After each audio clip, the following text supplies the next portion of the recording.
सांगलीत आमदारांच्या लाडापोटी सभापती झालेले अतुल माने ठेकेदार आहेत. त्यांच्या तोंडी टक्केवारीचीच भाषा येणार. नगरसेवकांची कामे त्यांनी समजून घ्यावीत. सभागृहात नागरिकांचे प्रश्न मांडणे, मनपाच्या हिताच्या गोष्टी करणे त्यांच्या दृष्टीनं स्टंट असेल तर होय, आम्ही स्टंट करतोय, असे प्रत्युत्तर महापालिकेचे विरोधी पक्षनेते मंगेश चव्हाण यांनी स्थायी समिती सभापती अतुल माने यांना दिले. गाळे विक्रीच्या प्रस्तावास समर्थन दिले म्हणजे टक्केवारी मिळाली असा त्यांचा समज असेल तर महापौरांनी हा विषय मंजूर केला आहे. मग महापौरांनी टक्केवारी घेतली काय हे स्पष्ट करावे, असे आवाहनही त्यांनी यावेळी बोलताना दिले. सभागृहात आणि बाहेरही माझी भूमिका एकच राहिली आहे.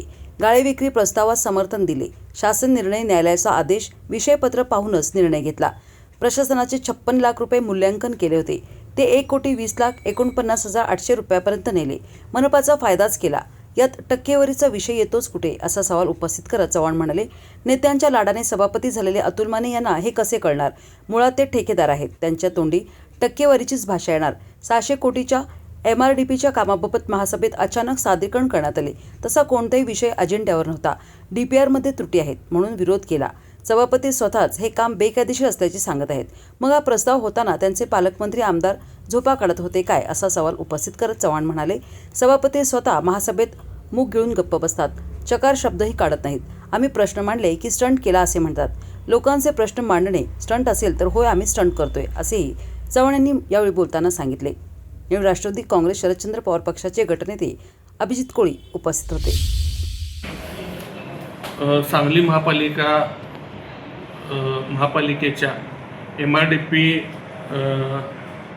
MRDPच्या संदर्भात जो शासनाकडून 592 कोटीचा निधी आला, त्या निधी संदर्भात प्रेस घेतली असताना त्या प्रेसमध्ये उत्तर देण्यासाठी ज्या पद्धतीनं अतुल मानेंनी काल टीका केली, त्या संदर्भात मला आपणास माहिती द्यायची आहे की टीका करत असताना त्यांनी राजाराम बापू बँकेच्या 3 गाळ्यांना विक्री केलेल्या गाळ्यासंदर्भात त्यांनी जो उल्लेख केला, त्या उल्लेखामध्ये मी एवढंच सांगू इच्छितो की त्यामध्ये 3 कोर्टाचे निर्णय त्या गाळेधारकांच्या वतीनं झाले आहेत.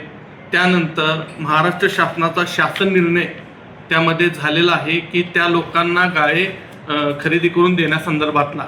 तशा पद्धतीनं महापालिकेनं महासभेसमोर हा विषयपत्र, त्या पद्धतीनं विषयपत्र महासभेसमोर आणलं आहे आणि ह्याची मंजुरी देत असताना अखंड सभागृहानं एकमतानं ह्या विषयाला मंजुरी दिली आहे. आणि त्यामध्ये ह्या गाळ्यासंदर्भात सभापती असं म्हणतात की टक्केवारी घेतली आहे का, हा प्रश्न मला न विचारता त्यांच्या महापौरांना त्यांनी विचारलं पाहिजे. कारण सभागृहामध्ये एखादा विषय मंजूर करायचे अधिकार हा महासभेमधले महापौरांना पण असतो, त्यांच्या गटनेत्याला पण असतो. ह्याचाच प्रश्न यांनी महापौरांना करावा. त्यानंतर त्यांनी सांगितलं की सभागृहामध्ये आमची वेगळी भूमिका असते आणि बाहेर वेगळी भूमिका असते. आमची सभागृहामध्ये पण तीच भूमिका होती आणि आता पण आमची तीच भूमिका आहे. दुसरा विषय, भूमिका वेगळी कशाला म्हणतात? ज्या ह्यांच्या नेत्यांनी इलेक्शनच्या आधी घरपट्टीवर सांगितले की आम्ही नागरिकांची घरपट्टी वाढवणार नाही आणि इलेक्शन झाल्यावर 4-5 महिन्यामध्ये ज्या नागरिकांवर घरपट्टी लादून जो बोजा वाढवलाय, ज्या नागरिकांच्या खिशाला कात्री मारले, दुटप्पी भूमिका म्हटली जाते, हे त्यांनी लक्षात समजून घ्यावं. आणि आमच्या नेत्यांच्या, आमच्यामध्ये कुठलेही गट नाही आहेत. आमच्या काँग्रेस पक्षामध्ये विभाग असतात. महिला काँग्रेस, सेवादल काँग्रेस, युवक काँग्रेस, असे वेगवेगळे विभाग आहेत आणि ते सगळे विभाग आम्ही एकत्र एका विचारानं 20 नगरसेवक आम्ही काम करतो. आत्तापर्यंत ह्या भाजपनं ह्या महापालिकेमध्ये एकच काम केलं आहे की ती आमच्या विरोधात प्रेस घेण्याचं. आणि त्या प्रेसमध्ये एकच ह्यांनी आमच्यावर टीका करतात की आम्ही स्टंटबाजी करतो. नागरिकांचे विषय सभागृहामध्ये मांडत असताना नागरिकांच्या हिताचे विषय मांडणं ह्याला स्टंट म्हणत असतील तर होय, आम्ही स्टंट करतोय.